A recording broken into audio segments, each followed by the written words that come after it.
Hello,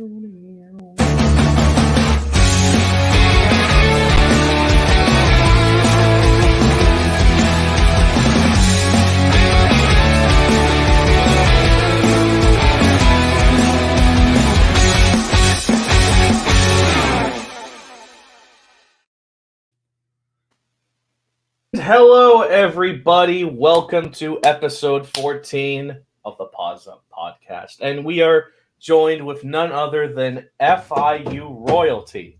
That is David Drucker. How are you doing, David? Oh man, I'm good. It's good to be with you guys here. Kevin, Jake, the Paws Up podcast. Man, FI royalty, maybe once upon a time, Jake. But No, you got shouted out, Mr. David. I don't know if you saw. We got a comment from Danny Denise. None other than Mr. Danny Denise saying, "Oh, this is FIU royalty." oh, wow, Pike Yeah, Danny. big shoes to fill. Oh, here we go. All right.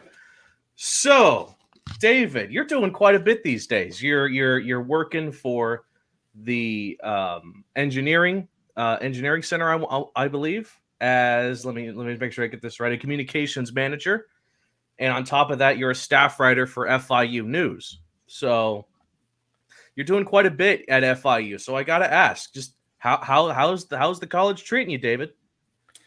It's great, man. It's great. I started at the College of Engineering about a year ago, and well, now I've been as a student and now as an employee at FIU for 10 years. So the College of Engineering is fantastic.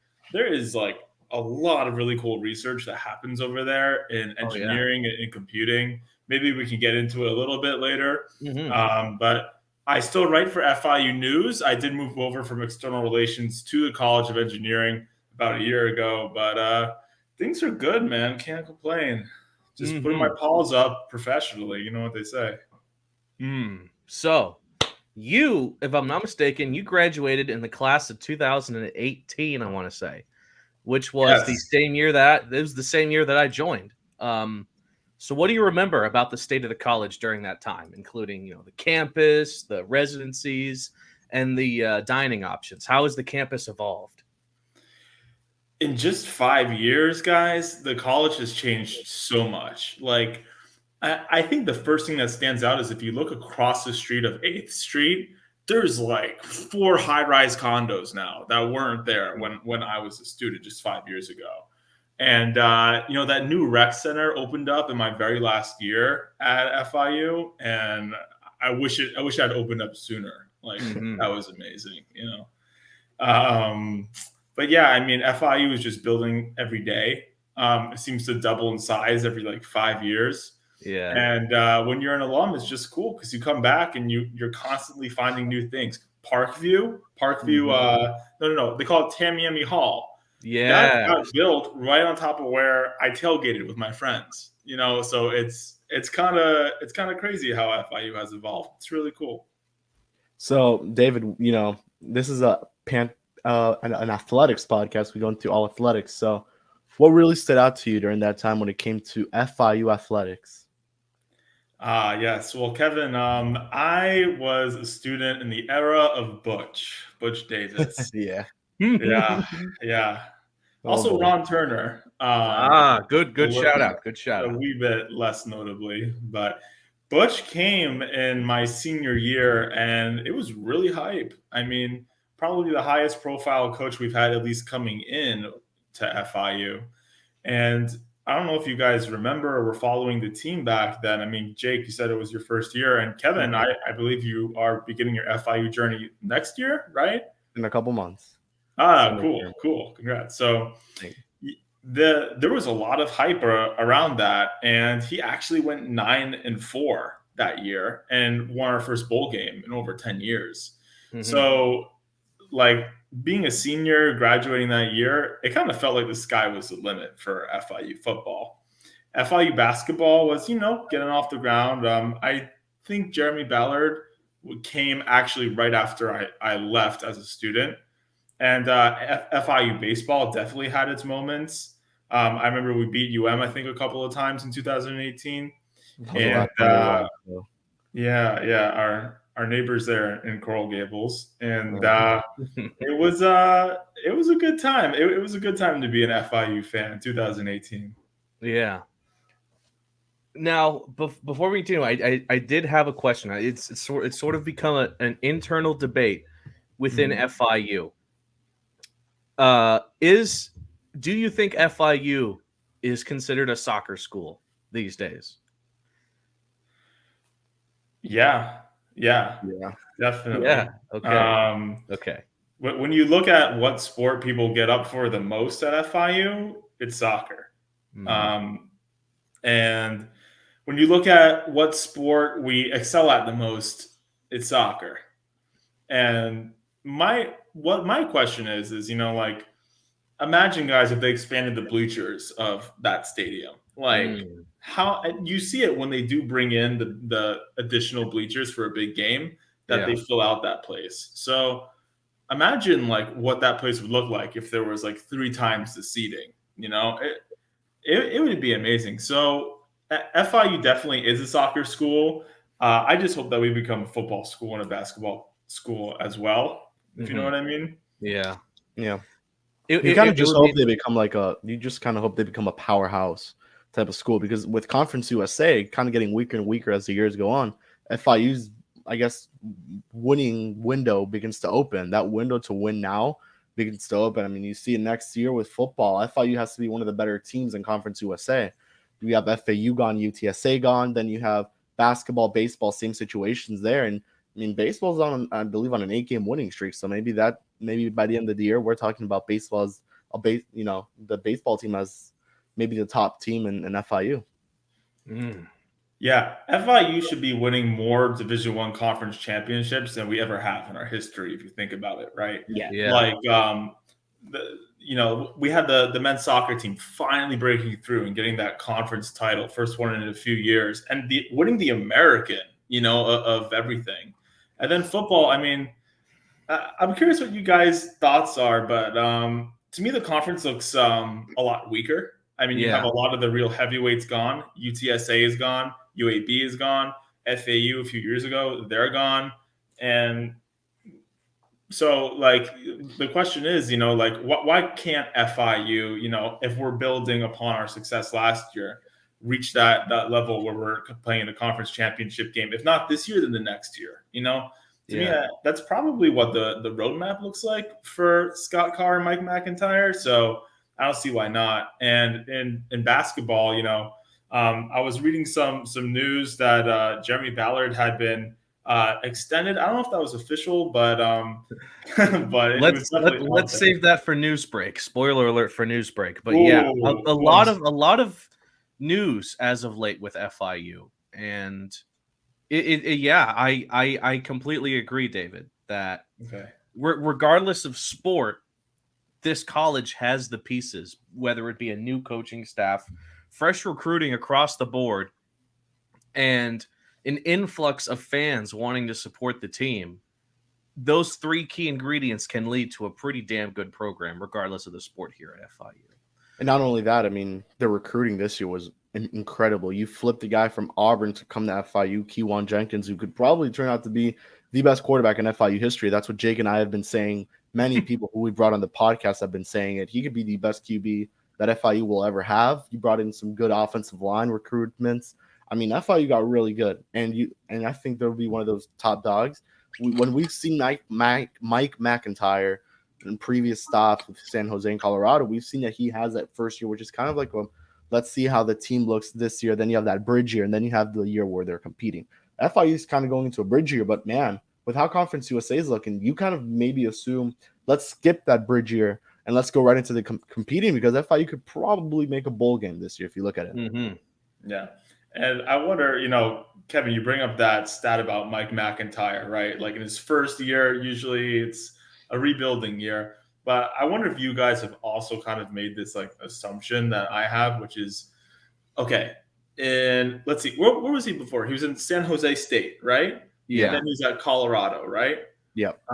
He won maybe like 1 or 2 games combined in his first year at both schools, right? Mhm. Yeah. Well, FIU, we won 4 games last year. Yeah. Mhm. And then you look at both those programs, I'm pretty sure they were both ranked within at least like 2 to 3 years. Yeah. What's that going to mean for FIU? Could we Yeah. be ranked? Could we be a conference champion? Could we get up to that part of the ranking where we start to make some noise and people are like, oh, I don't know, FIU, dark horse, you know? I think it's just as possible now as it maybe has ever been for this college. And obviously, the football team is very young, right? But this is probably FIU's best chance in an unknown market, the wild west of conferences, as I like to say, to take it, to grab it by the throat and make it theirs. And it's exciting, and we'll talk more about football in a bit. But David, I gotta say, it feels like we've had a discussion like this before. What was it? It was the Panther Personalities podcast, your former show where you got to interview people from all over FIU, including myself. So, talk about the experience you gained from doing that, and what did you take away from it? Yeah, it was a great experience. This was an idea I had as an intern when I first got to FIU External Relations after graduating in 2018. Podcasts were becoming really popular. And so I was like, what if we had an FIU show where we interviewed people from all over FIU, like researchers, students, alumni, sports people. And we really built a show that was like an FIU show, but like for all of FIU, the whole community. And so it was a really good experience, not just in, when I finally got to do the show and interview fine folks like you, Jake, but also like when just trying to get everything approved, learning how to handle a project, learning how to work and cooperate with people to get a greater goal done. Like that's the kind of stuff that, and doing it all for FIU. I mean, the school I went to, like that was a really cool experience. Yeah. So Yeah. I definitely learned a lot. And I got to flex my Panther pride muscles, man. Like at the beginning, our intro of the show was the FIU Samba, which is my favorite song that the band plays. Yeah. And we got to just we had some great guests on the show. Eddie Hondal we had on the show with his family to talk about how they were becoming fans at the very beginning of the football program. But we also got to interview these other amazing people that FIU has. Like there's a professor at FIU in the law school. His name is Professor Charles Jallow, and he serves on this body of experts who work for the UN, and they basically are the people that debate and come up with international law. Like, so it's really cool, like the kind of mix of people you get at FIU and the specific expertise. It was a great experience. What was the craziest story you heard on your show? Oh, wow. Well, we did have this expert. Her name was Dr. Eileen Marty, and she traveled all over the world. I'm pretty sure she went to the jungle to like inspect animals for a rare disease. And so that was pretty crazy. Eddie Hondal did some pretty crazy stuff. Not all of them made it to the podcast. But does anything take the cake?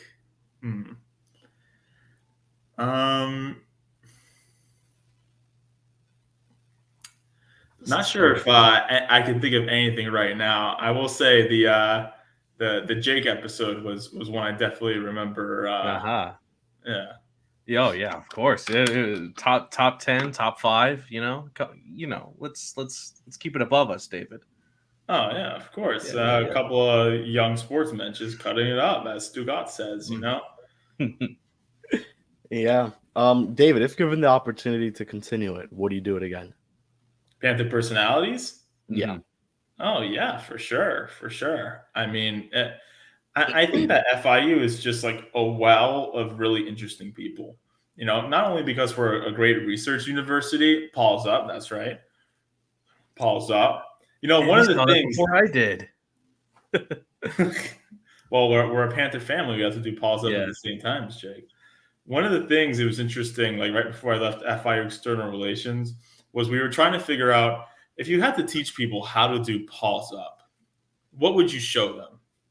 You know, like is it like you curl all 5 fingers like this and you get the hand up here right next to your head? Like what would be the definitive way to do Paws Up? Huh. Do You know you what I guys have any like think? parameters you'd set? I think it would be so you would have to go to a basketball game and wait until FIU shoots some free throws when they do the pause up, and then you study the crowd and see what everybody's doing. But especially when you see Scott Carr do it, you have to copy his exact finger pattern for the perfect pause up consistency. Yeah, And I voila, 100% there you agree. go. I mean, I think you guys both have it down. I mean, I think it's important though to curl the fingers though, because if you kind of do this, it's like you're just giving someone a high five. It's a high five. Yeah. You got to get That a little. reminds me, Kevin. If you don't already know the FIU samba, get ready. I've heard it. because I've heard it at the football games. You're gonna hear it to the point where you can start humming it as you go to sleep. Oh, That's boy. how much you're gonna hear it. Yeah, Yep. Okay. it's addictive. It's addictive. But yeah, Let's get into 100%. football then. Oh, yeah, All right. sure. Yeah. So, David, I know you got to have some amazing football stories during your time. So, just throw them on us. What are some good stories? Okay, so guys, it all started back in 2018. So there's this pretty well-known sports blog page nowadays called Barstool FIU. But back in 2018, FIU didn't have one.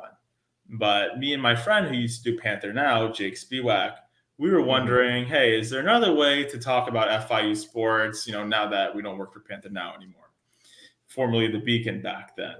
And so we were thinking, we've heard of this group Barstool, maybe we start our own FIU Barstool page. And that's exactly what we did. And so what was the first game of that season? It was 2017, actually. FIU versus UCF. So it's an away game. Me and, my buddy Jake and a couple of my other friends, we go up to Orlando. And I am just in the mood. This is the first year of Butch Davis, okay? So as an FIU fan, you feel empowered. So I'm like, I just feel like talking smack, So I log on to Twitter and I'm like, FIU's best alum in the NFL is T.Y. Hilton. UCF's like, what's your best alum? Blake Bortles. And if you think about it, That's a good question. Yeah, so the UCF fans were outraged, but I got my troll in. I was okay. And so what was the score of the half? It was something like 30-7. And like at that point, I was like, boys, we're hungry. We got to get a bite. So, not great fanship, but we left a little early. And the UCF fans were just he just pulled up that tweet and hammered me again and again and again. And sure enough, UCF, that was the first victory of UCF's 20-game winning streak or something. So I like to think that we single-handedly outraged UCF enough to go on to make history. So that was when they beat that was when they made it to the Peach Bowl, I want to say. Yeah, they beat Auburn, I think, that year. I do remember that. Damn, that's right. I forgot about the whole FIU Barstool, and they're still around. It's still active. But so how did that work? Was a point you made where the account. You made the account and just gave it to someone else, or it was my buddy and I. We basically both ran the account. He was the guy who ran it, and then I just made content for it. Dave Portnoy, who's the head of Barstool, he used to have this segment called One Bite Pizza. And he would, he still does it. He's on episode I'm pretty sure I've seen his TikTok and he does it there. Yeah, he's going strong. So he would take this one bite of a pizza and then review it just then and there. So I kind of made a mock segment called One Bite Croqueta. So I would go to, every, food croqueta place across the street, La Ventanita, and, review croquetas. And so, that Did David like see that and he was like, hey, this is fire. We need to bring you on board. No. I'm pretty sure he didn't answer the email, but it's okay. Maybe it was for the best, Maybe it was for the best. When you're in college, like you could think of wanting to do one thing for the rest of your life and picture yourself doing that. But then, when you go out and start working, you can find something totally different that catches your eye. And that's kind of what happened to me. So who has the account now? I don't know. It's kind of a mystery, to be honest. It's been a mystery for the last 3 or 4 years, ever since we handed it off. Wow. You guys sold? Is it like selling the account, or you just give it to someone? No, it's not sold. It's I think Barstool works with someone to do it. It's all a bit mysterious. I think that whoever took over from us wanted to preserve the identity of whoever was running the account. Okay. That way it adds a little spice to it. Kevin, we need to get the Barstool on a show and do a face reveal. Reveal? Expose the truth to the world. I'm down. Let's do it.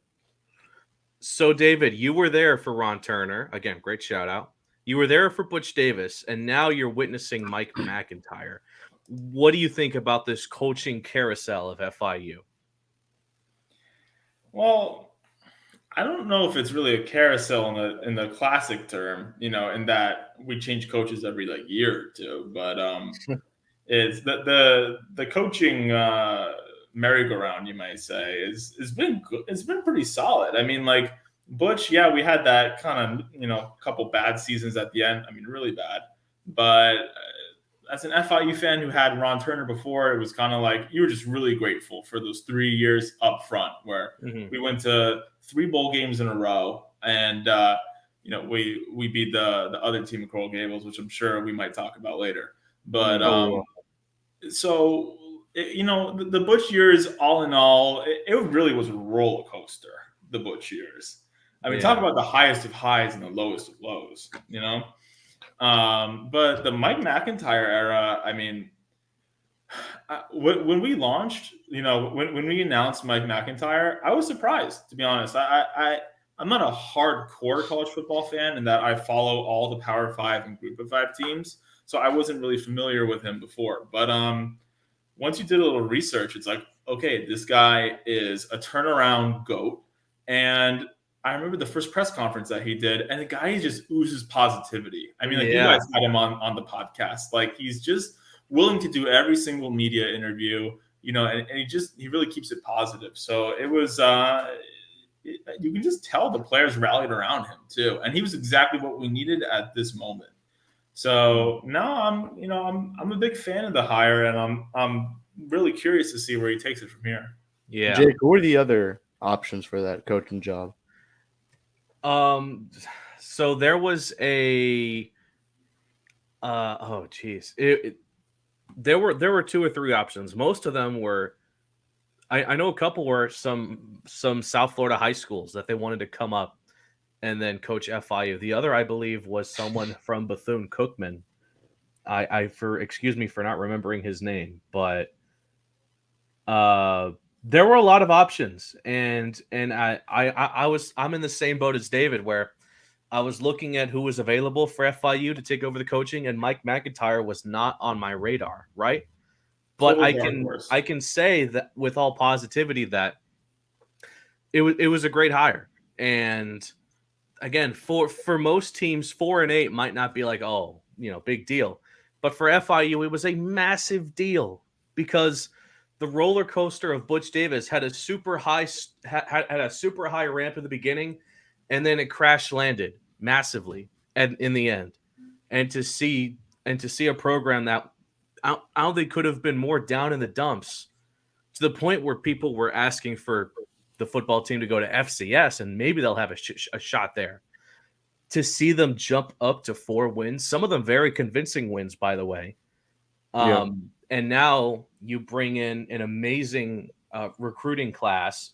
You're getting the name of FIU football out in the community of South Florida, which is a massive football community, right? To to have those things happen, it's a breath of fresh air. And I mean, what else can I say except it's been lights out? Lights out! Lights out! Jake, the way you do this is impressive, man. You know, I I completely forget that we have to do it at once every show. And then when you say lights out, I'm like, huh? And they're like, oh, lights out. All right. it's your requirement for It's the requirement. the show. I All right, forgot. David. I just want to piggyback off of what you said, Jake, with the community and stuff. If FIU becomes a winner this year, guys, FIU is going to get some good attention because UM isn't all that good. We saw it last year under Cristobal, and that's really about it. I mean, unless you think of another college down here in South Florida that's better. If FIU somehow gets to a bowl game and maybe even the Conference USA championship, FIU is going to pop off in terms of social media. Fans coming to the games, we may see sellouts at the Cage every night. And it's going to be, I mean, man, the opportunity that FIU has this season with the team they have, because Jake, I've told you this many times. I believe this is a better team than what they had last season. Yeah. Although they lost on Rivaldo and they lost Tyrese Chambers, they still have a really damn good team with what recruits they brought and transfers that they brought. I like almost every quarterback on the depth chart. Like Flex Joseph is back for another year. He looked great last season, probably the best offensive player. Everyone is healthy at this moment in time. You got to feel really, really good about where FIU football is at this point. Yeah. David, I want to quickly ask you, when you were a student, did you go to any football games that were sold out, like to the brim? Never. There was never a game like that when I was a student from 2014 to 2018. I mean, I had 3 years of Ron Turner in the first year of Butch Davis. So, no. In fact, as far as I'm aware, I think it only happened really during the Cristobal era. And I think maybe like the first, game or so of, the inaugural season. The Strock era. Yeah. But Kevin, I totally agree with your point that people would hop on the FIU bandwagon hard. Yeah. And I've been talking about this for years. FIU is one of the biggest state universities in the country and one of the best. If you look at the top 5 state universities, public universities in the United States, you have Ohio State, you have UCF, you have Arizona State, and then you've got, who's that? FIU, like right in there in terms of enrollment. Yeah. In terms of research, we are right there with the big boys. And the only thing holding us back is our age. The fact that we haven't had time to compound, years and generations of fans that, took their sons and daughters to the game and and that kind of compound growth that happens with college football fan bases. But you know what? We do live in Miami. And if there isn't a more bandwagon city in all of the United States, you let me know. Because the thing about FIU is that, it is such a fun environment for the people who go there and know. You guys know. But everyone else doesn't know that FIU is the State University of Miami and has more students who are from Miami than any other university in South Florida by a mile, by double. It's not even close. So once we do start winning, you're going to see the bandwagon grow really fast. We just need that spark. We need to have, and I hate to say it, our own version of UCF, where we win a bunch of games in a row, and all of a sudden, we have all the spotlight. Once that happens, man, the bandwagon's going to fill up really quickly. And Paws Up Podcast is just going to have 1,000 listeners episode in, episode out. I'm not even kidding. Yeah. I love that. We for full disclosure, our viewership for that Billy Gill episode was lights out. I'm not going to play it again, but it was lights out. Lights out! Lights out! All right. Thank you, Kevin. What was I saying? Oh yeah, our viewership for that Billy Gill episode was fire. But I agree. When the day we bring back Scott Carr after winning 5 straight bowl games, and we just beat Alabama in the national championship, it's going to be lit. Do you think you'll go Hollywood after that? Oh, how could you not, dude? They're paying big bucks for podcasts these days, right? Yeah. You guys, So- you guys All right, promise David. to So stay before at we- FIU, guys. We need you. We need you for the compound growth. By the way, did you know that like FIU almost beat Alabama like 12 years ago? I actually did see highlights of that. It was like a 41-7 or something. Not the biggest blowout against a team that Alabama has played. I'll just there Where have was been the much game in bigger blowouts Alabama, or than was it that. here? Was it Yeah, here it or in was Alabama? it was at- Alabama. yeah. Oh, that game was here. That probably would have been a sellout. Well, yeah. I mean, Alabama is It's Nick Alabama, Saban. but this isn't an Alabama podcast, yo. Yeah, you're right. You're right. All right. would Before you we move on to say, news David, break, David, that- go ahead, Jake. It was my turn, but go ahead. No. Look. All right, put your paw out before speaking, please. Okay. David, would you say that overall the coaching staff, roster, and overall vibe of the football program is the best as you've ever seen it? Ooh, no. And I'm just gonna say that to be cautious because for me, like unless we're counting that one magical night on November 23rd in 2019 where I was there. Oh, Jake, you were a That was- student. Wait, you were you not there as well? I was there. I was in the press box. Oh, right. Yeah. Kevin, that was the Miami game. I know. Okay. Yeah. No, I'll tell you what though. In 2018, after we won the Bahamas Bowl, we were feeling really good as a fan base because no, that was the year we went 9-4. It was our all-time most winning record. We won a great bowl game versus Toledo, and it kind of felt like under FIU, like we had James Morgan, first year James Morgan, Captain Morgan, who was one of the best passers in our whole conference. And it really felt like we were going to be like conference heavyweights. Like honestly, like to look at what that expectation was like just 3 or 4 years ago, it feels like such a long time ago, but it's true. Like the FIU offense was explosive and it looked like we were going to maybe win the whole thing next year. So I would say that was probably the best I ever felt about the team and during like my time since coming here in 2014. Now is the best I've felt about it in like 4 years though, like ever since, the Butch's 4th year. So that was the COVID year, I think 2020. I mean, this is the most optimistic I think I've ever been about FIU since COVID, and it's not even close.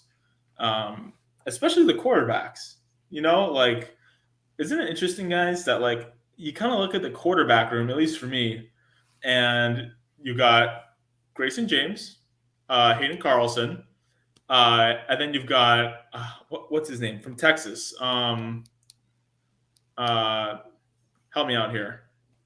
I know who you're talking about. No, he's not from Texas. No. I know there's Keywan Jenkins, who's new. Yeah, there's him. But then And there's another one guy, more. too. There's one more. And anyway, I think his name's maybe Amari. Amari Brooks. Is it Amari Brooks? I don't think so. I know the first name's Amari. Yeah. Come on, Jake. I know you're looking for that. Anyway, it feels like the FIU quarterback competition. Like, there's a lot of talent in that room, and like at least one of those guys is going to turn out to be a stud because we've recruited the position really well. And not only that, you feel like each guy could go out there and start on a daily basis for you or on a week-to-week basis. Because Grayson James last year, when he came in for Hayden Carlson, he looked overall pretty damn good. And we saw Hayden Carlson that last game of the year where they lost against Middle Tennessee. That was a really good game. Unfortunately, just some really bad decisions towards the end. But besides that, he played very well. And then you have Amari. And if you have the last Amari Jones, it was Amari Jones. Yeah. Yes. Amari Jones, who still hasn't played a game yet. Maybe we could see him play a game this year if the quarterback room goes through injuries. And then you have Keywan Jenkins. And this is actually a really good question I want to ask you. How soon will it be until the fans are asking for Keywan Jenkins to start? Because you kind of got to tell yourself Grayson James will probably be the starter week 1, unless Hayden Carlson has an amazing spring. If that's the case, and those guys starts to struggle, fans are going to be calling for Keywan Jenkins game by game, and you may see it in the crowd in the cage. They're going to be calling for that guy because this guy's ceiling it. I said it. It could be best quarterback to ever play in FIU. There's going to be someone clamoring for his name the second that Grayson James throws an incomplete pass. Exactly. But as far as like legitimate, like, demanding for him to play, I think that a lot of FIU fans who have been here over the last 5 years, it might surprise you. They might be a little cautious about wanting to throw him in right away. I'll give you an example. We had this guy, Stone Norton. He was a 3-star quarterback. Stone Norton. He was a 3-star quarterback from Tennessee, and he had a lot of potential. I mean, he was being hyped up as being, the guy before Keywan, who was the most talented FIU prospect quarterback. And then there was a lot of pressure to get him in, I think, as a redshirt freshman, just to see what he can do. I'm pretty sure this was 2020, because in his first start against Liberty, he threw a beautiful touchdown to Rivaldo Fairweather, and it looked like he might have the goods, but he just wasn't ready. I mean, I think it was a little bit before his time. He was throwing incomplete passes left and right. He eventually transferred. So it's hard to say when, what I'm answering the question, when should he play? And to me, not until his third year. But I think that FIU fans will legitimately want to start him by his after the first bad game that Grayson James or Hayden Carlson has, because that's how fans are, Exactly. Especially FIU fans. We're repressed. Yeah. David, just before we go into news break, I know you're a massive advocate on social media for students to attend these games.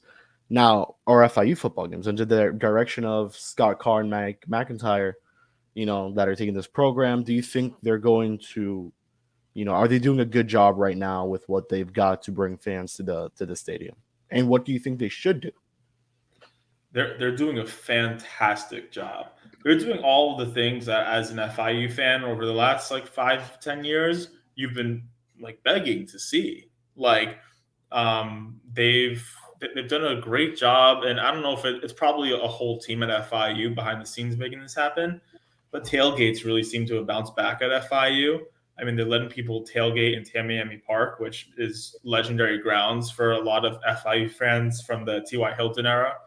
They have that beautiful space they've set up now at Tamiami Hall, right in front of it, for the Panther Walk and the tailgating. That seems great. And then, the thing about FIU students becoming FIU football fans is it's not like a lot of other universities where you grow up near the university or a fan of the university's football team and American football. It is pounded into your blood. You know what a first down is. You know what an offsides is. You know to make noise when your team is on defense and to be quiet when your team is on offense. Well, a lot of FIU fans don't know that growing up. A lot of them aren't fans of American football growing up, and they're a fan of another team, and the culture kind of you gotta hold FIU fans' hand when they're first getting along. You really gotta bring them along. But that's exactly what Scott Carr is doing. He gets it. He gets that right from the tailgate. You have a big banner that says "Student Entrance" for the student section. And you just lead the students right in there. And I mean, guys, I don't know if you saw that student section this last year, but it looks like a legitimate Division I student section. Because it was popping off, yeah. And that the festivities right outside Tamiami Hall pre-game, super sick. You have the cheerleaders, you have Rory, you have the band just walking over, and then you bring out the players heading to the game.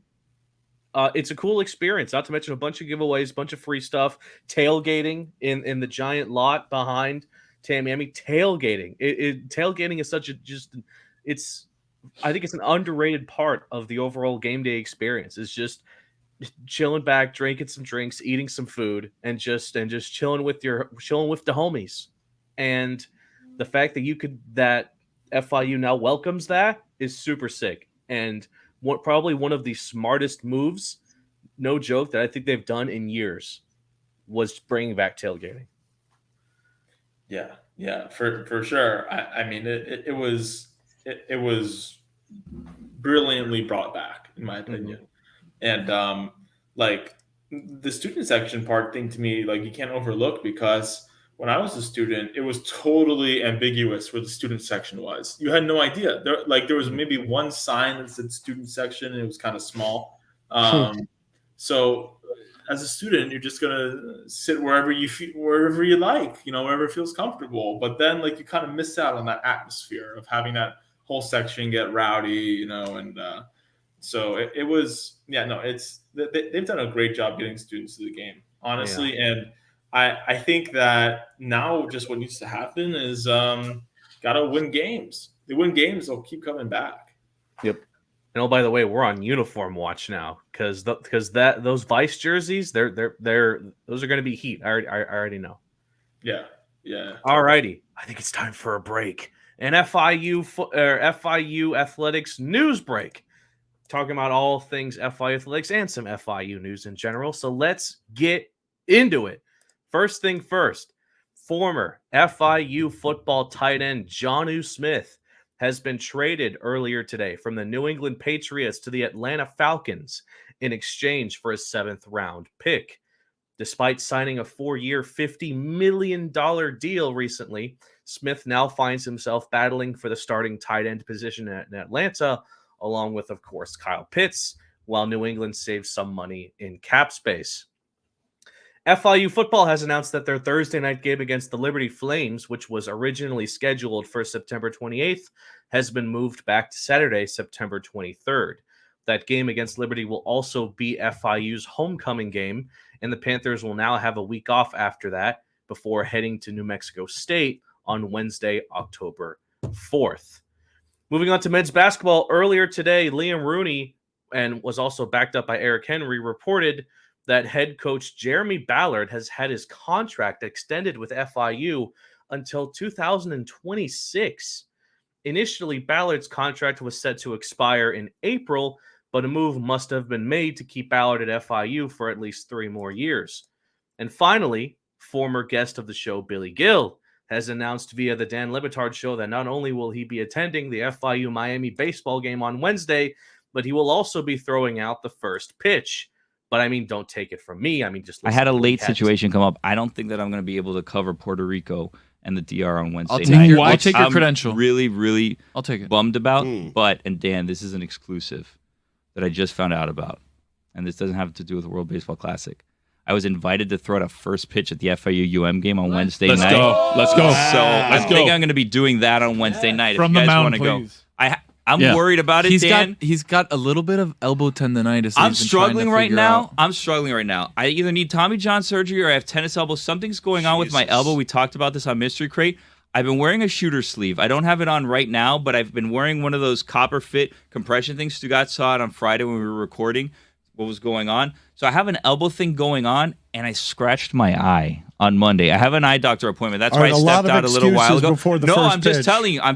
I'm playing hurt. Not a lot of excuses. No, not a lot of Scratch excuses. cornea? I think so. I'm going to check. Very dangerous. Very painful. I'm getting it checked. I'm powering through. I'm getting it checked out at 2:00. Hopefully, they don't give me an eye patch. And if they do, I'm telling you right now, that sucker is coming off. Billy, I'm not throwing it out like a really pirate. high, I'm not throwing it out Billy. like a pirate. And by the way, on Friday, now that we're talking about baseball and all our things, Chris Cody and I will be calling the Marlins game on Friday. You're Marlins all over the spring place. training game on All over the Friday. place. Yeah, we're Mr. gonna Baseball. lots of baseballs. Yeah, forget Tom Selleck. That's me, baby.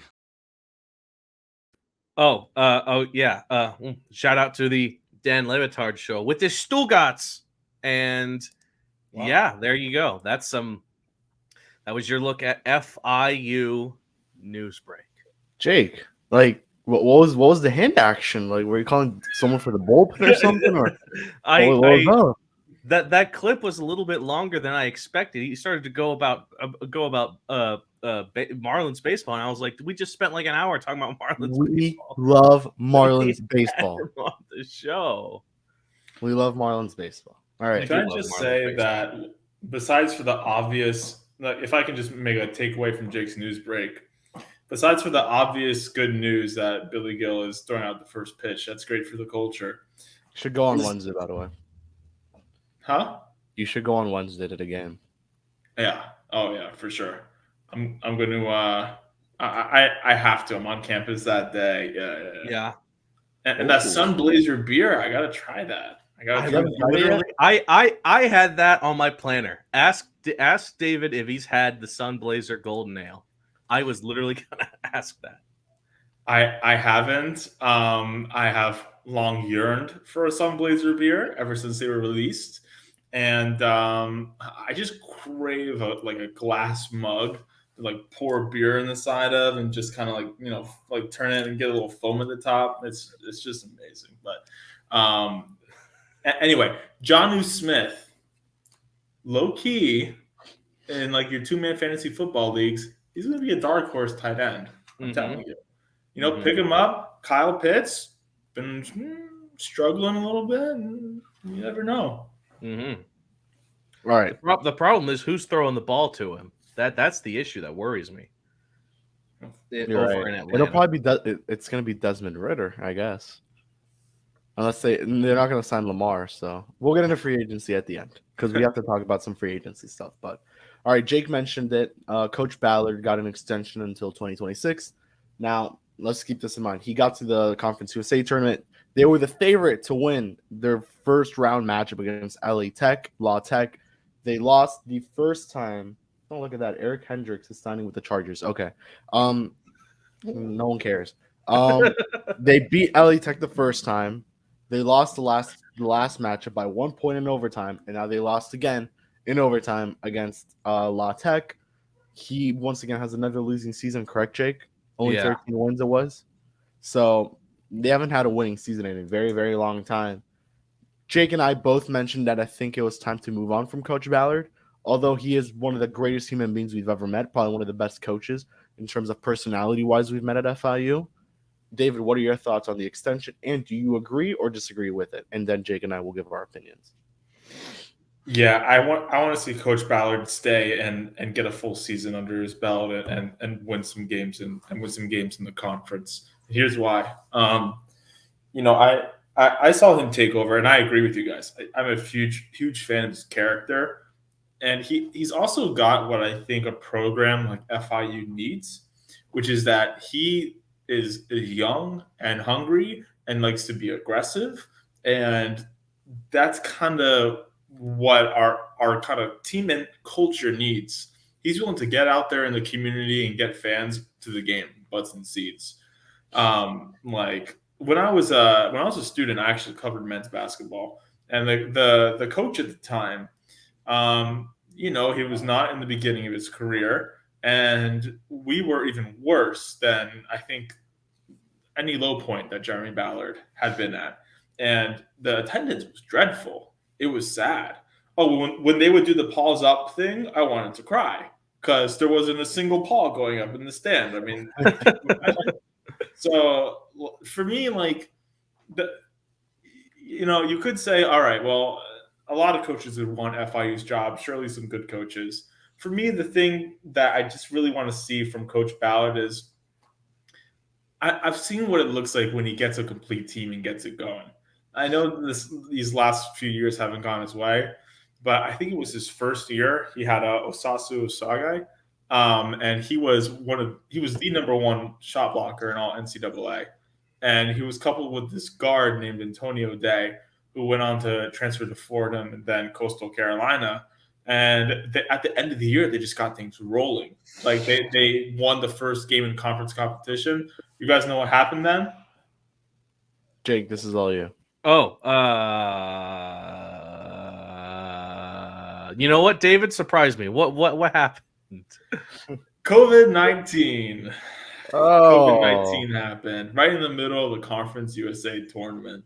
It was almost like a meme. Right. You guys probably remember this, but like each tournament was like, yeah, we're going to cancel the rest of our tournament. And it's like, yeah, we're going to cancel the rest of our tournament too.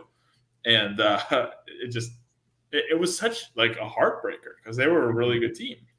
And, I don't know. Maybe it's just, my personal like fondness for the guy and how much growth he's had in terms of filling up the FIU arena. But I want to give him at least another year or two, just to try to get things going again. And maybe I'm being a little bit too much of like I'm afraid of what the alternative is. But because we do know, like in baseball, like sometimes, if you move on from the coach that you really love, but, isn't producing enough wins, it could really pay off. But I want to give Coach Ballard another year or two. You just described Don Mattingly. So I'll keep my opinions on Ballard brief. I already slammed Ballard a couple episodes ago. We both did. We slammed him pretty bad. After that loss to UTSA, it was senior night at home. That was I don't want to get into it again. That game. It was bad. Because I thought it was and we're going to talk about this lowest point of the highest point and lowest point of the season. That's an easy lowest. So that's an easy lowest point. But anyway, Ballard, cool guy. And yeah, he has had some seasons where outside sources have played his hand. But at the same time, just how many more years does a head coach like Jeremy Ballard need to at least produce, at the very least, a winning season?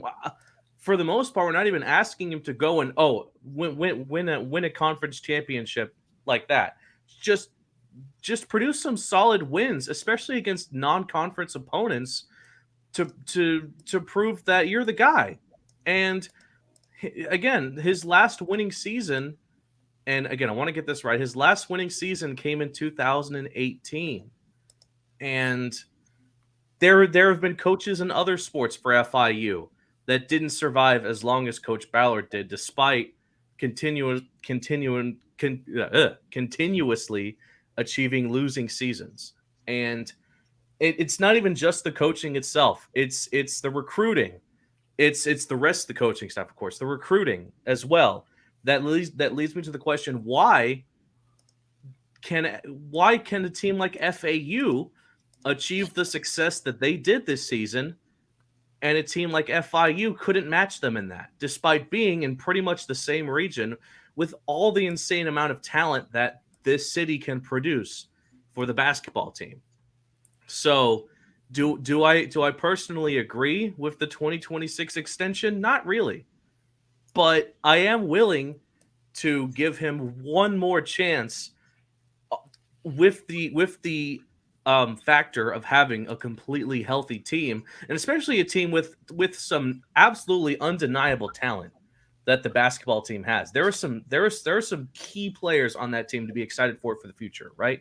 And we'll go into that in a sec. But that's kind of what I wanted to get to, Jake and okay. David.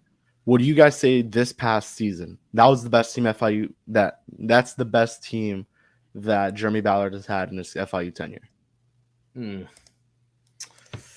I can't say. I mean, for the past couple of years, I guess. But you have the Conference USA Freshman of the Year. You have someone else who was put in it. Denver Jones, Mohamed Sanogo, who was an absolute stud. This probably was the best team they've had in a while. I mean, this is a really good team. It's a very young team, and that's kind of what I wanted to get to.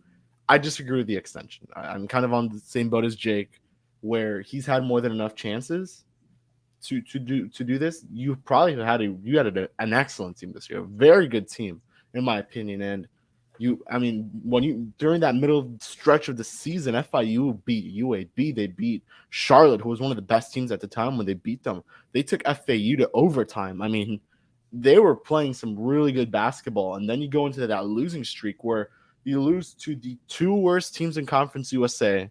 You lose in overtime to La Tech, which you could have beat, and you've lost some other games as well to Middle Tennessee, who you were beating, I believe, by like 14 at the half, and you lost.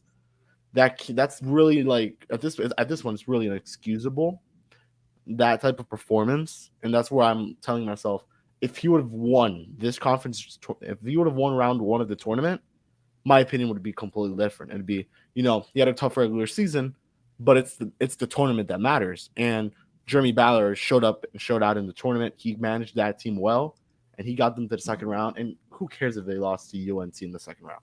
You got past the first round. Has Ballard ever done that? Gotten past the first round of the Conference USA tournament? Yes, but it was canceled after COVID. No, well, I mean, he would have done it for a second time. So you kind of would have said, maybe let's give him a 1-year extension. Yeah. I mean, I don't know. I just feel like if let's put the Butch Davis example. Like, he had a horrible 2020, but to me, it was like we need to give him another chance in 2021 because stuff happens, and you have one bad year. You never know. People sometimes it's at their lowest point that they feel more motivated than ever to bounce back. This is sports. We know that, and so like. Obviously, it didn't work out. Then it was probably time for Butch, to move on from Butch. But then like with Ballard, like you had this one really bad stretch at the end of the year. They just seemed like they were in a total funk. So I don't know. I maybe I just we can agree disagree, but I would I want him just to get one more year, and if not after a year, okay, fine, but we'll see. Yeah, we're gonna have to see anyway, boys. Yeah, yeah. So it's time to reflect. As we mentioned, the basketball season came to an end. FIU fell to Louisiana Tech. Overall, how do we all feel about this season? And like, if you had to assign it a grade in FIU basketball lore, what would that be? I'll start. I'll give this season. I'll give it a C plus. A C plus. At the beginning of the season, it was maybe a low B, right? Middle of the season, hovering around a B, maybe a B plus. Things were looking good. B plus. At the end of the regular season, it crashed. It crashed down to like a B, back to a B minus, and then a loss in the tournament. Lowered it down to a C plus. There were some good moments. There were plenty of bad moments. I'm gonna land at a C plus. An okay season, but obviously the fans are yearning for something a lot better than that. I'm gonna go with a D plus. I mean, just the losing streak at the end is kind of what put the cherry on the top for me. I would have said a C minus if it wasn't for that losing streak, especially losing to the worst two teams in Conference USA. If you had won those two games, you maybe would have had a shot at the 5th seed, and you would have had a bye in the tournament. Now, keep in mind, the first 5 teams get a bye in the tournament. FIU did not go for that. FIU had the talent to do it. They had Arturo Dean, who, as I mentioned, Conference USA Freshman of the Year. You had Deshaun Giddens, a great bench piece. Denver Jones, your leading scorer. Mohamed Sonogo, who I wouldn't be surprised if he goes into the transfer portal at this point with how well coaches talk about him. You have a complete team is what I saw. And I would go D plus because just they weren't able to reach their full potential, I believe is how I would put it. Now we're going to talk about high and lowest point, but when you look at those games against UAB, the FAU game, the second FAU game, and here in the FIU, that is the team that I wish would have played at that same pace, that same consistency throughout the whole year. FIU did not do that. Now the game that Jake won, UTSA, if they kept that going in that second half, and then that against La Tech and Rice, maybe FIU is still in the tournament. Yeah. I think I think they definitely showed glimpses to where like I can't give them an F or a D because like if we're doing a report card here, right? If you come home with a D or an F, like you're screwed, so. But it's definitely not an A or a B. The question is C or C plus. I think I would go C plus just because you had some players you could be excited about for the future. Mm-hmm. And honestly, man, the FAU loss to me at home. FAU is a great college basketball team, which is a sentence I never thought I would say in my life. But like, they're in the March Madness. Yeah, like to me, almost beating FAU, I don't give them credit for. Like that's your rival. You have to be able to stand up and beat your rival in any given game. That's what's special about FAU. So I give them a straight C, guys. I mean, listen, a C is a kind of grade that keeps you in school, right? So Coach Ballard, I still think one more year, but obviously we're not that proud of it. Yeah, and that's kind of what I wanted to get to. I said D plus, but that still doesn't mean there were positives throughout the season. Arturo Dean was phenomenal. Denver Jones, Mohamed Sanogo, those three guys played excellent basketball. And then we saw kind of some of these freshmen step up towards the end of the year. And you have to say FIU probably will have a good recruiting season, or in this offseason they'll have some good recruiting. They'll bring in some good players. Now the question is who goes into the transfer portal, because they have some studs. I mean, Mohamed Sanogo is very young. I wouldn't doubt if he goes into the transfer portal, he's getting picked up by a really good team. Same goes with Denver Jones. I don't think Arturo Dean would go in the transfer portal, because if any of those two guys go, Arturo is the face of that team. Guys, could we talk about the transfer portal? Like, what are your honest thoughts on the transfer portal? It on the plus side, it can make some of the best stars in the college in the sport look like the best stars if they play for the best team available. But at the same time, it can also completely screw over players that want to go to a better team but don't get what they were looking for. It has some highs, it has some lows, but it's a system that's evolving before our very eyes. It's only going to get bigger and bigger and bigger, I think, as well, especially when you factor in NIL and other methods that students can get profit from playing. And it's going to make some teams look better and better, not just because they provide the best place to show off your talent, but also to get the biggest paycheck. And I hate to say it, but our rivals in Coral Gables are pretty damn good at that with the NIL already. They've already kind of mastered it. So I'll say that. Is it good? Is it bad? It depends on what your school is. For FIU, I would say it's okay. I mean, when players leave the portal, and we saw this with football, we saw many players go off to the portal, most notably Tyrese Chambers and Rivaldo Fairweather. Those guys got some pretty, I mean, you don't know what the NIL was for Chambers, but he probably got some good money in the portal. I mean, he had almost every single Conference USA team giving him an offer. And then you had some really good schools outside of that giving him an offer. For a second, I thought he was going to be going to Colorado, playing with Deion Sanders. That would have been an excellent fit for him. He goes to Maryland, which is also a very good school. He probably got a nice NIL. That's where the portal is positive. Now, for Rivaldo Fairweather, it was good, but he didn't get as many offers. I don't know if you noticed, Jake, but these guys post when they get offers. And you know this too, David. Yeah. Rivaldo Fairweather may have gotten less than 10 offers. Tyrese Chambers got at least 20, maybe a little bit less. But, I mean, you kind of just see there how that works. And then the transfer portal could really ruin a career. I mean, let's say Jake goes into the transfer portal. He had a pretty good year. He gets no offers. I mean, where do I go from here? I'm in collegiate hell right now. I'm in collegiate limbo. You're without a college. You're trying to go anywhere at this point. And maybe you set yourself up for failure if you go to a college. I might be looking at the XFL or the USFL coming up, right? It's not bad. Yeah. By the way, I do want to say, Kevin, as you were talking about why you give FIU basketball a D+, I was thinking back to the UTSA game, and I was doing research for it, and there was a statistic I saw that there were only 2 teams in Conference USA who averaged giving up more points per game than scoring points per game, otherwise known as a negative margin of points. And the only 2 teams were FIU and UTSA.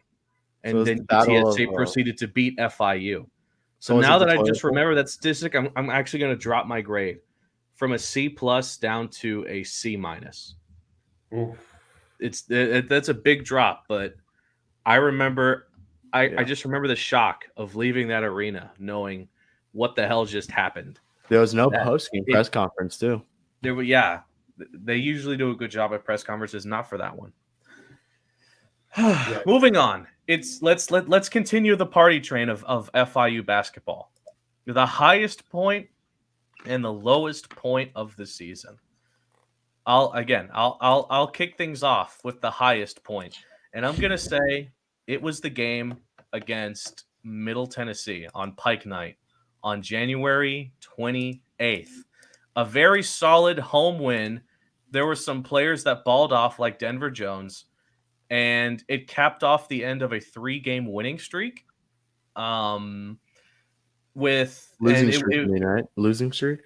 Yeah, it was right before the losing streak. But you said it okay. No, actually, I take that back. It didn't cap off. It was the second to last game in a 4-game winning streak. Okay. Charlotte was the one after. But I think my hype for FIU basketball kind of peaked around there because the possibility of a winning season for FIU was starting to come into play. Now, the lowest point, it's a no-brainer. It's the UTSA game that I was talking about. It was a monstrosity, especially on senior night when solid crowd. They celebrated a couple of seniors on the team. They looked good in the first half. They could not blow it harder in the second half. And again, they lost to the worst team in basketball. And if you lose to the worst team in basketball, does that make you the worst team in the conference? Maybe. Possibly. Yeah. So I'm going to say highest point was Middle Tennessee Pike Night. Pike Night's pretty cool. I like the idea of Pike Night too. That's a frat or something? Huh? Is that a frat? Yeah. It was like they were celebrating frats and like just having a massive party before the game and after. I was there. And the lowest point was UTSA. Were you at that game, Jake? I was not. So it was me. But I did get to watch it. Okay. So I'll go. My highest point will be the UAB game. I don't think you could have felt any better after that game. I mean, you beat the best team in Conference USA. You held the top scorer in Conference USA to like maybe 4 points, something way under his average. And then you're going into FAU where you feel pretty damn good after you beat the best team in college in Conference USA. I mean, you can't feel any better than that. I think that's where my peak hyped up. My FIU hype for basketball was at the highest. And then I guess I'll agree with you, Jake. I'll go UTSA was the lowest point of the season there. I mean, you can even argue that it was the Rice State game. I'm sorry, not Rice. La Tech, the overtime loss by 1, where it was just even worse. What really stands out about that UTSA game, one last thing, is that like I want to say that there was a first of all it would have tied the most wins at home under Jeremy Ballard's tenure since his that 2018 season.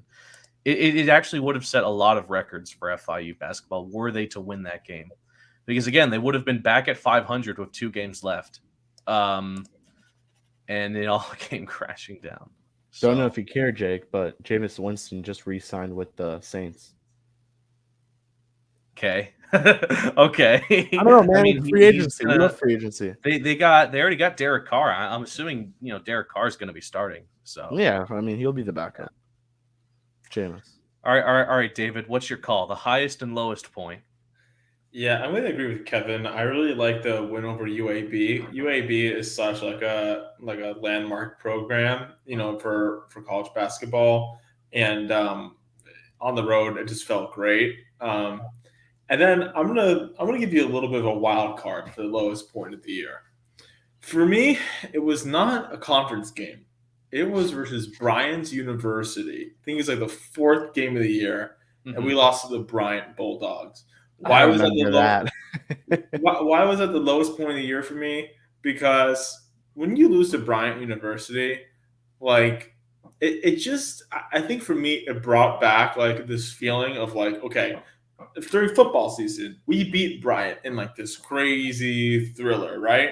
And awesome. It felt so good, and it was like, okay, but we just beat an FCS team. Like, should we really be that happy? And some of us, I was in the crowd that's like, yeah, just party. We beat an FCS team. And then we lost, like, I think 73-0 to Western Kentucky in, like, one of the worst defeats in modern college football history. That was And so- not lights out. Not lights out. Not lights And out. we're Don't not play playing the the club, lights out, Jake. guys. No, Don't worry. no. Don't play the club. So, like when I saw like, okay, we lost to Bryant University, I was kind of like, if we can't beat the Bulldogs, I don't know how far we're gonna go this year. And sure, even the greatest teams in college basketball trip up a game or two, but like, I was bummed. I was bummed, especially because we just got smacked by North Carolina State University, and it was like, okay, it's going to be another year, kind of middle of the conference, fighting for our lives to do decent in the tournament, So, yeah. Jake, there's some nice little NFL bit news here. We're gonna keep it going with the free agency updates. as we Okay. go. Bills just restructured Josh Allen and Von Miller's contract, creating $32 million in cap space. So they're planning something big. Interesting, I guess. But I mean, hey, the Dolphins cleared up cap space to get Jalen Ramsey. What could the Bills be up to? I have a very scary suspicion they could be going after a running back like Derrick Henry. Oh, yeah, you're right. Because who's their running back? It's Singletary from FAU, who I thought was always kind of okay. But you put a running back like Henry in there, it's kind of rough, yo. No, You just give him the division by then.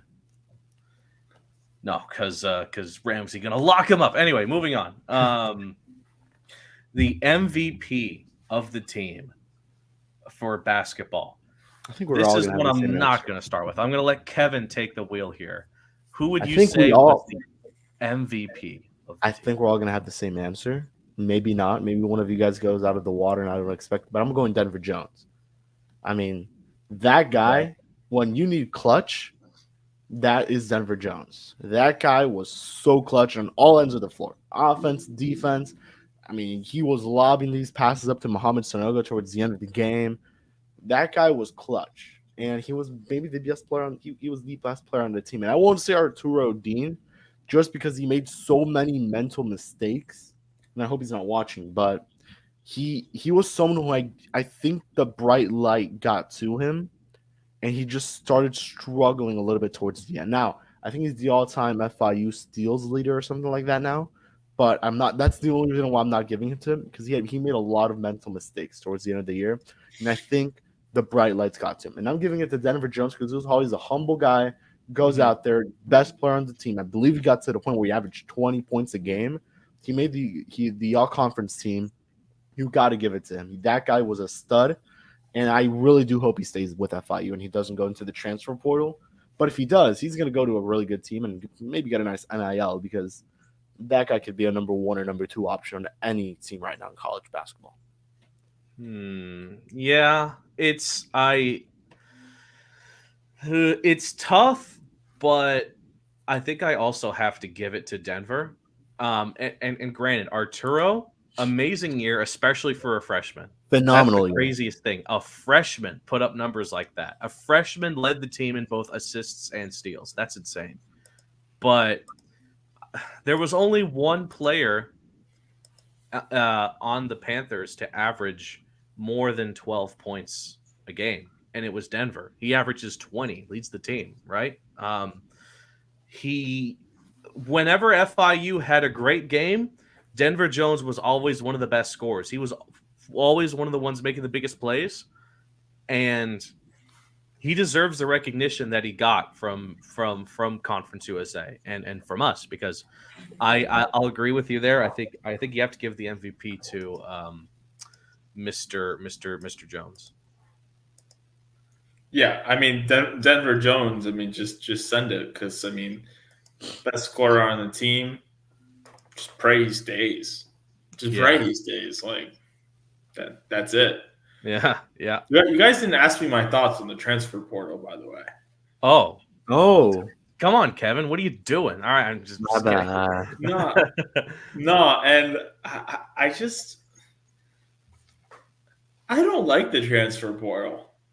I really don't. It's easy to not like it. It's just as easy to not like it as it is easy to like it.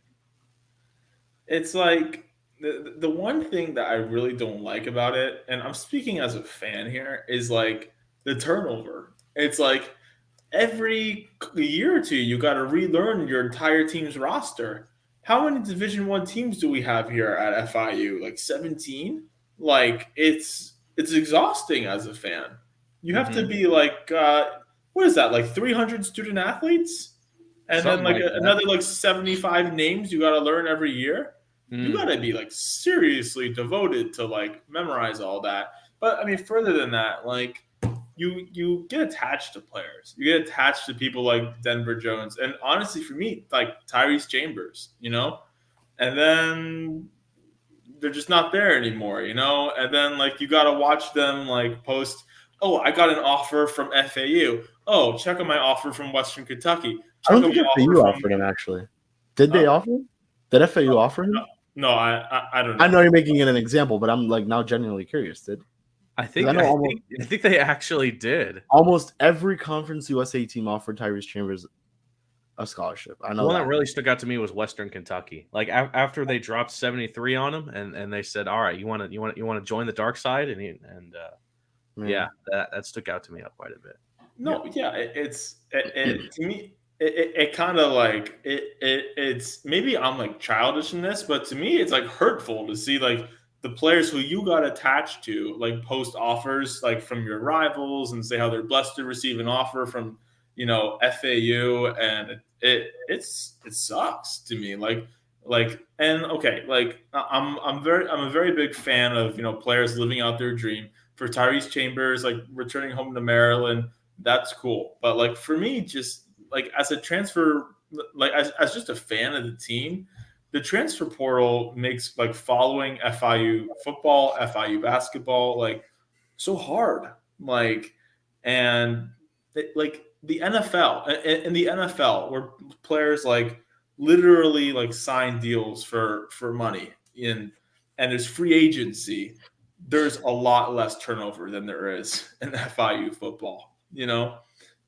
I just wish we could follow these same kids and watch them like progress in their lives. And sure, I know they have to make business decisions and do what's best for them and their families, but guys, I'm just an old timer giving an angry rant about the good old days. I don't know. I don't want to see the Denver Jones leave. I don't want to see Tyrese Chambers leave. I'm a hurt fan. It sucks. Yeah. I do agree. I do agree with that take, David. But unfortunately, it's not going anywhere. The transfer portal is not going anywhere. It's something we're all just going to have to get used to. Make it a part of every offseason. Be like, all right, what plays is this team going to make? Basically, like another free agency when you think of it.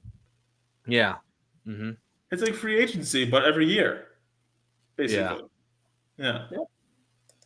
So I think now, just to wrap it up, let's go into baseball. Wow. FIU baseball has been pretty damn good this year. Yeah. I mean, very strange team. Very strange, but now let's keep in mind they beat Harvard, so they sweep the 4-game set against Harvard. They win that 1 game against Stetson, and now they sweep Marist College. That is a 9-game winning streak.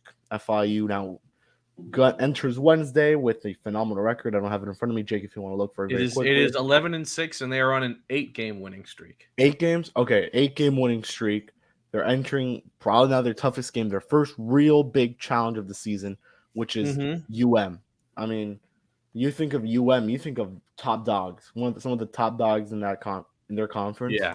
When I think of UM, I think of the fact that we haven't beaten UM in 5 years. Last time FIU beat UM, David was still a student.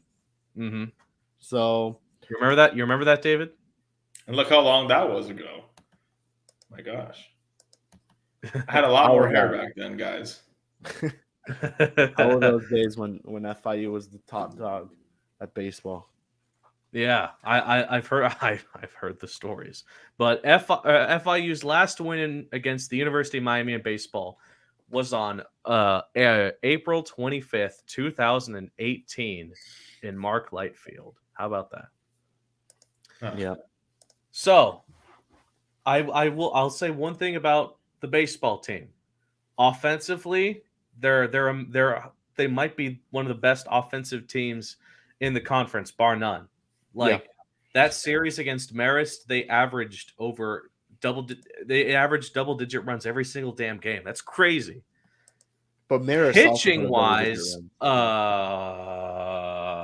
it's a little weird, right? It's strange, and you could have the feeling that it doesn't matter how sus the pitching is if the offense bails us out. It's not always going to do that, right? Especially when you go up against a good pitcher. And a team like Miami has a damn good pitching core, good enough to knock out ranked teams such as NC State. Okay, so I'm a little bit that worries me. The offense does not worry me. The pitching worries me for that game on Wednesday. Yeah, I'm kind of holding my breath. I'm nervous. Yeah, because you got to be. Baseball looks as good as it has in the last, at least 3 or 4 years, and going into an extremely meaningful game. UM is good this year, but they're vulnerable. They're coming off a loss, and we're going to be super fired up to play them. I mean, guys, you've been to one of these games, right? When the school from Coral Gables comes to town, it's like a football game. People tailgate, it's. And by the way, they bring their fans. We got to get there early, Jake. Oh, of course. I'm gonna get there early. You are too, by the way. And I am. We're gonna go to 8th Street, aka Fresh. We all call it Fresh, right, David? It's Fresh. You can still call it Fresh? Oh, fantastic. Well, I think you should, right? I mean, maybe that's just some OG lingo, but you got to call it Fresh, dog. Come on. Yeah, I mean, it was definitely Fresh back in my day, and no, 8th Street is probably a better name, but Fresh is just, it rolls off the tongue. Yeah, it's Fresh. So Miami is 10-6. They're on a 1-game losing streak to NC State. They still won the series. They're 2-1 in the conference. However, on the road, they're 1-3. Right? They won a game against Florida, lost 2 games to Florida, as well as a game to FAU. David, you said it. They're vulnerable. I think this might be FIU's best opportunity since 2018 to beat the University of Miami. This is going to be their best chance. Yeah, it definitely should be. Although I'm just going to say about baseball, I'm happy but cautious. I'm cautiously happy about FIU baseball because, we're on a very big winning streak. Okay, I mean, Paws up. I mean, I'm the first guy to put Paws up in the line, but who have we beaten? I mean, we beat I'm sorry, but a not very good baseball team in we just had our streak at Marist College. Marist. And those were close games. Harvard, Ivy League. And and it's not like we beat Harvard in like nanotechnology research. We beat them in baseball. It's a little easier. So I'm a little nervous. I'm not gonna lie. Like I would be so happy though if they just show up, slam them, and bats go off, and and this kind of kicks off a new era of FIU baseball. Now let me see, because I do have word on the starter for FIU. Let me see. This is per source. While Kevin is doing this, David, what are some baseball games on your schedule that you want to head to? Yeah, so I definitely want to go to a FAU game, especially because their baseball team tends to be pretty legit. We got some. I mean, UM comes to town again. I think we play them 3 more times this year. Yeah. So if not Wednesday, then another game. And I think I'm liking a little FGCU action. I like FGCU. It's right across the state. They're a good opponent. So that's what I'm thinking. So per source, Jackson Ritchie will be FIU starter for the UM game. I would have liked to see Carbarkis, who's been their best guy, but we'll go with Jackson Ritchie. That's fine. Okay. And I think we can do a little score prediction and wrap up, Jake. All right. Score prediction on for Wednesday. Let's go. All right. You heard it here first. It's going to be high scoring. I think it's actually going to be high scoring, right? Don't go over 20 runs, They're going to get their runs. I'll say, you know what? Because I want to be optimistic for baseball, as well as Rich Witten, who so far, I mean, I feel like he's been a pretty great coach so far. I mean, obviously the pitching can use a revive, but batting has been a big problem for FIU for years, and the numbers don't lie. They've been great. Give me 9-7 Panthers. 9-7. Go ahead, David. I'll go last. All right. Rich Wooden, this is going to get his career absolutely rolling at FIU. We're going to see an era of dominance like never before, and one of the greatest baseball games we've ever seen. FIU 18, the University of Miami and Coral Gables 17.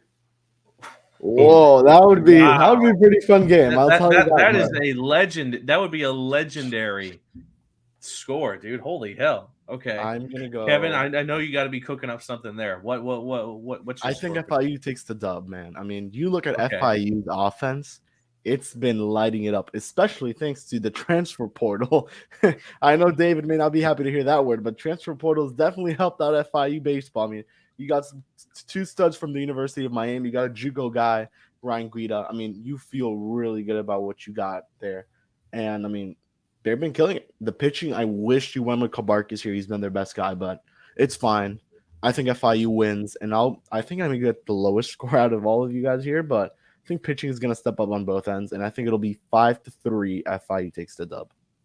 Okay, modest, but and look, I like David's prediction, though. Any Best kind one of by win far. against the Canes, I will take, right? And circle a 0 in the middle of that. That's 305, Kevin. So I think you're onto something there. Oh. Right. 3 homers, maybe? That'd be dope. All righty, David. We've hit. We've just about hit the 90-minute mark. Would you look at that? 2 straight episodes now. We called it too. No. That's pretty dope. David, we can't thank you enough for hanging out with us tonight, talking some FIU athletics, and we'll look forward to seeing you on Wednesday at the game. Awesome. Jake, Kevin, thanks for having me on.